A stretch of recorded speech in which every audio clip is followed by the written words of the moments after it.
ఇంతవరకు ఇదన్నమాట. నెక్స్ట్ మనం లాస్ట్ క్లాస్లో స్టేషనరీ వేవ్స్ చూసాము. స్టేషనరీ వేవ్స్ ఏమంటామండి, 1 or 2 సపోజ్ స్టేషనరీ వేవ్స్ ఒక డిఫరెన్స్ ఉందని డెఫినేషన్ చెప్పాను. ఏమన్నాను, when 2 or more progressive waves having same frequency, ఓకేనా, same frequency and same amplitude they superpose each other. ఇవి మనం ఏమన్నామంటే స్టేషనరీ వేవ్స్ అన్న. మరి సేమ్ ఫ్రీక్వెన్సీ కాకుండా స్లైట్లీ డిఫరెంట్ ఫ్రీక్వెన్సీ ఏంటి సార్ అంటే వాటిని దే ఆర్ కాల్డ్ బీట్స్ అంటాం. So next another topic is ఏంటంటే బీట్స్. ఏంటి beats? when 2 or more waves having same amplitude but slightly different frequency. ఈ స్లైట్లీ డిఫరెంట్ ఫ్రీక్వెన్సీ అంటే ఎట్లా ఉంటుందంటే, ఒకటి 256 హెడ్స్ తీసుకున్నాం అనుకోండి, రెండోది 258 హెడ్స్ తీసుకుంటాం. జస్ట్ 2 or 3 డిఫరెన్స్ ఉంటుంది అనమాట. ఈ డిఫరెన్స్ వల్ల మనకి they produce a maximum displacement or minimum displacement or the produce or then it is called as a waxing and waning. When 2 or more waves having slightly different frequency they superpose one another, they produce a waxing and a waning. Waxing ante పెరగడం అండి, waning ante తగ్గడం. ఇట్లా వస్తుంది అన్నమాట beats అంటే.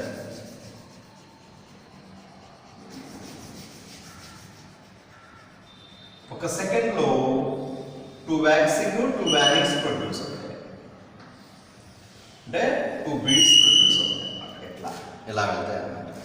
ఏంటి sir ఈ beats యొక్క యూజ్ ఏంటంటే, అంటే మనం అక్కడ డెరివేషన్ కూడా చేసుకోవచ్చు. y is equal to sum a y1 is equal to a cos omega t తీసుకుంటాము, అలాగే y2 is equal to a cos omega 2 తీసుకుంటాం. ఆ రెండింటిని సూపర్ ఇంపోజ్ చేస్తే y is equal to y1 plus y2, దాని నుంచి క్యాలిక్యులేట్ చేస్తే మనకి ఈ బీట్ ఫ్రీక్వెన్సీ ఫార్ములా వస్తుంది. ఒమేగా 1 ఒమేగా 2 అని. ఒమేగా 1 అంటే cos of omega 1 minus omega 2 by t, అలాగే omega 1 minus omega 2 by t. ఆ రెండు వేసుకుని మనం ప్రొడ్యూస్ చేస్తే మనకి ఇలా వస్తుంది అన్నమాట beat frequency. So derivation next క్లాస్లో మనం డిస్కస్ చేద్దాం. ప్రజెంట్ ఏంటంటే బీట్స్ అంటే డెఫినేషన్ అగైన్ మళ్ళీ చెప్తాను చూడండి. So 1, 2 or more waves traveling in a media, the 2 waves are slightly different frequency but the same amplitude, they produce a waxing and a waning. చూడండి, దీన్ని waxing అంటారు, దీన్ని waning అంటారు. సో దిస్ waxing అంటే పెరగడం అనమాట, waning అంటే తగ్గడం, వృద్ధి క్షీణత అంటారు తెలుగులో. సో ఒకసారి ఒక చోట పెరుగుతుంది, ఒకసారి తగ్గుతుంది. మీరు ఎప్పుడైనా చూస్తారనుకోండి, మన కంప్యూటర్లో బీట్స్ అనే మాట ఒకటి ఉంటుంది అనమాట. మీరు ఎక్కడంటే ఈ మ్యూజిక్ పెట్టినప్పుడు జస్ట్ ఇలా ఉంటాయి. వీటిని మనం ఏం చేస్తామంటే జాజ్, క్లాసిక్ అని, డ్రమ్స్ అని ఇట్లా ఉంటాయి కదా. ఈ పెట్టి మార్చినప్పుడు చూడండి.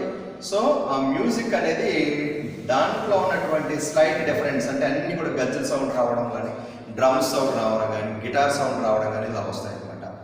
జాజ్ అంటాడు, క్లాసిక్ అంటాడు, వెస్ట్రన్ అంటాడు, ఇవన్నీ music different rhythmic notes produce అవ్వడానికి ఇది క్రియేట్ చేస్తుంది అనమాట. అంటే మిక్సింగ్ ఆఫ్ డీజే వాళ్ళు ఉంటారు చూసారండి. ఈ డీజేలో ఏం చేస్తారంటే మిక్సింగ్ సౌండ్స్ ఏం చేస్తారంటే అటు ఇటు మిక్స్ చేస్తారు ఎప్పుడన్నా సరే. సో ఆ మిక్స్ చేసినప్పుడు ఏమవుతుందో ఒక డిఫరెంట్ ఊప్ అంటాం, లేకపోతే ఒక డిఫరెంట్ నోట్ ప్రొడ్యూస్ అయ్యి మనకి ఏమవుతుందంటే పూర్వం వస్తుంది. చూడండి, ఆటోమేటిక్గా సాంగ్ పెట్టినప్పుడు ఏం చేస్తారంటే భుజాలు గుర్తువేసుకుంటారు. నెక్స్ట్ ఏం చేస్తారంటే కాళ్ళుగా ఆడించేస్తూ ఉంటారనమాట. ఆ డీజే సౌండ్ లేదు కదా. వినాయక చవితికి ఈ సౌండ్ అంటే ఏం జరగలేదు. వినాయక చవితికి ఏం చేస్తారంటే ఆ డాన్ ప్యాడ్ పెట్టడం, ఎదరో పూర్వం కొనేసినట్టు కొనేయడం, అవన్నీ ఏంటంటే మహిమ బీట్స్ అనమాట. సో మరి ఈ బీట్స్ అంటే యూజెస్ ఏంటి? సో దీని యొక్క ఈక్వేషన్ తర్వాత చూస్తాం అని చెప్పాను కదా. Uses first, to tune the super heterodyne receiver. Tuning, to tune super heterodyne receiver అంటారు. ఏంటండి సూపర్ హెట్రోడైన్ రిసీవర్ అంటే, ఖచ్చితంగా మనం మాట్లాడిన మాటలు, వాయిస్ ఇవన్నీ కానీ మనం ఎదురైనా వినాలంటే ఏమవుతుందంటే ఒక రిసీవర్ కావాలి. రిసీవర్స్లో number of types of receivers ఉంటాయి. అందులో one of the famous super heterodyne receiver అనమాట. మనకి ఎక్కడ ఉంటుందంటే టీవీలో ఖచ్చితంగా రిసీవర్ ఉండాలి. సో మనకి ఏమవుతుందండి, యాంటీనా ఉంటుంది, రిసీవర్ ఉంటుంది. యాంటీనా ఏం చేస్తుందంటే మనం అప్లోడ్ చేస్తుందని పంపిస్తుందండి. రిసీవ్ ఏం చేస్తుందంటే ఆల్రెడీ అప్లోడ్ చేసింది. సాధారణంగా టీవీలో ఏముంటుందంటే ఎక్కువ రిసీవర్స్ ఉంటాయి. ఈ రిసీవర్ ఏం చేస్తుందండి, ఈ శాటిలైట్ నుంచి వచ్చినటువంటి సిగ్నల్ కేబుల్ ద్వారా పంపిస్తున్నాం కదా, ఆ వచ్చిన సిగ్నల్ ఎలా ఉంటుంది సార్, అది ఏమైనా మనుషులా పంపిస్తుంది ఏంటి అది? సో మనుషులా పంపించదండి, అది సమ్ కోడింగ్లో వెళ్తుంది అనమాట. అంటే వేవ్ ఇలా వెళ్ళిపోతూ ఉంటుంది. ఆ వెళ్ళిపోతున్నప్పుడు దాన్ని ఏం చేస్తారంటే డీకోడింగ్ చేసుకుని ఆ రిసీవ్ చేసుకుని దాన్ని మనం డిస్ప్లే చేస్తూ ఉంటుంది అనమాట. అందుకే కోడ్ బాస్ అంటారు. సో ఏం చేస్తారంటే రకరకాలుగా చూడండి, వీళ్ళు రా ఏజెంట్స్ వాళ్ళు ఉంటాయి, వాళ్ళకి మార్క్స్ కోడ్ అవి చెప్తూ ఉంటారు. కళ్ళు మూసి ఏదో సినిమా ఉంది రీసెంట్గా, గోపిచంద్ ఒక ఏజెంట్ ఉంటుంది అనమాట సినిమా. అందులో మార్క్స్ కోడ్ ద్వారా చెప్తారు, కళ్ళు ఇలా బ్లింక్ చేసి ఇలా చేసి దాన్ని బట్టి క్యాలిక్యులేట్ చేస్తారు. అట్లా ఇక్కడ కూడా ఏంటంటే రిసీవర్స్కి మనం ఎలక్ట్రోమాగ్నెటిక్ సిగ్నల్ పంపించినప్పుడు అది రిసీవ్ చేసుకుని మనకి ఏ సిగ్నల్ కావాలో ఆ సిగ్నల్ని, అంటే పిక్చర్ సిగ్నల్లో ఇట్లా చేయడానికి ట్యూన్ చేసే రిసీవర్ ఒకటి ఉంటుంది. సింపుల్గా చెప్పాలంటే ట్యూనర్ అంటే మనం టీవీ ఇంటికి వెళ్ళిన ఏం చేస్తామంటే ఈ ఛానల్ పెట్టుకోవడానికి సరిగ్గా రాలేదు, ఇంకా ట్యూన్ బటన్ నొక్కేస్తాం. ఆటో ఇప్పుడు అన్నీ ఉన్నాయన్నీ కూడా ఎలక్ట్రానిక్ ట్యూనర్స్ అనమాట, ఆటో ట్యూనర్స్. అంతకుముందు అలా ఉండేది కాదు. సో మాన్యువల్గా ఉండేది, మాన్యువల్గా ఉండేటప్పుడు చిరాకుగా ఉండేది. ఇప్పుడు అంతా ఆటో ట్యూనింగ్ కాబట్టి విత్ ఇన్ ఫ్రాక్షన్ ఆఫ్ సెకండ్స్లో ట్యూన్ అవుతుంది. అంటే బీట్స్ అనేవి అక్కడ యూజ్ అవుతాయి. ఆ రెండు ఫ్రీక్వెన్సీల యొక్క డిఫరెన్స్ బట్టి మనం దాన్ని ట్యూన్ చేసుకోవడానికి ఉపయోగపడుతుంది. రెండోది మరి mines, to detect dangerous gas in mines. Dangerous gas in mines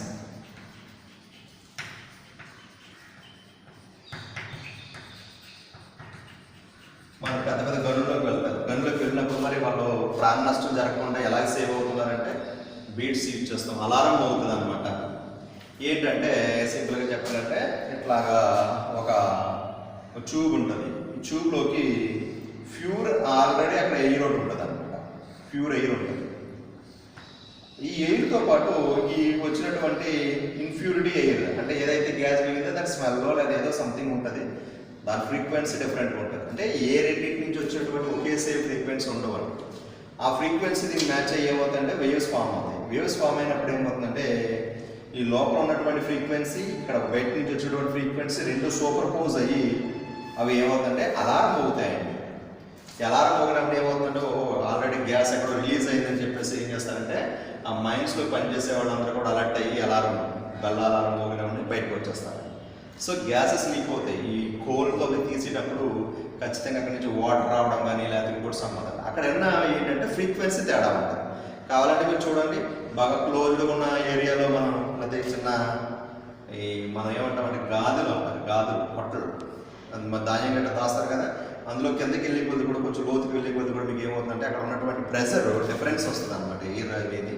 so దాన్ని బట్టి ఏమవుతుందంటే మనం ఫైండ్ అవుట్ చేయొచ్చు అనమాట dangerous gas in mines. Next నేను చెప్పాను కదా ఇందాక, to tune the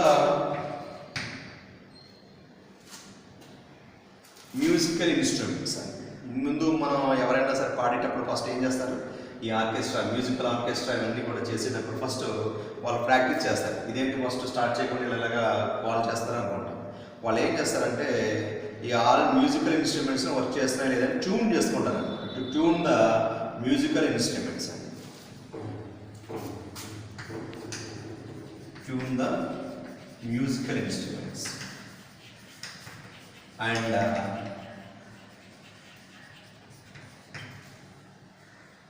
to determine the unknown frequency.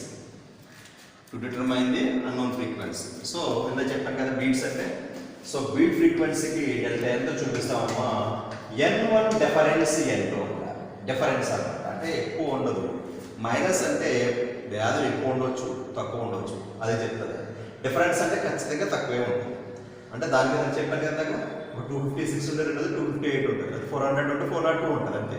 అంటే 2 హెడ్స్ కన్నా ఫ్రీక్వెన్సీ డిఫరెన్స్ పెద్దగా ఉండదు. సో ఈ బీట్ ఫ్రీక్వెన్సీ ద్వారా మన N1 వస్తాడు, డెల్టా అని తెలిసింది అనుకోండి, ఆల్రెడీ N2 మనం ఫైండ్ అవుట్ చేస్తాం అనమాట. So unknown frequency find out చేయడానికి, ట్యూన్ చేయడానికి వీటన్నిటిని మనం బీట్స్ మనం యూజ్ చేస్తాం. సో సినిమా చెప్పాను మనం, it is used in cinematography to create a background music అన్నమాట. ఇప్పుడు ఏ పవన్ కళ్యాణ్ వచ్చాడు లేదా ఏ మహేష్ వచ్చాడు వెనకాల నుంచి ఏమవుతుందంటే సంథింగ్ ఏదో సౌండ్ ప్రొడ్యూస్ అవుతుంది కదా, సరిలేవి ఎవరైనా వెనకాల నుంచి సౌండ్ వస్తుంది.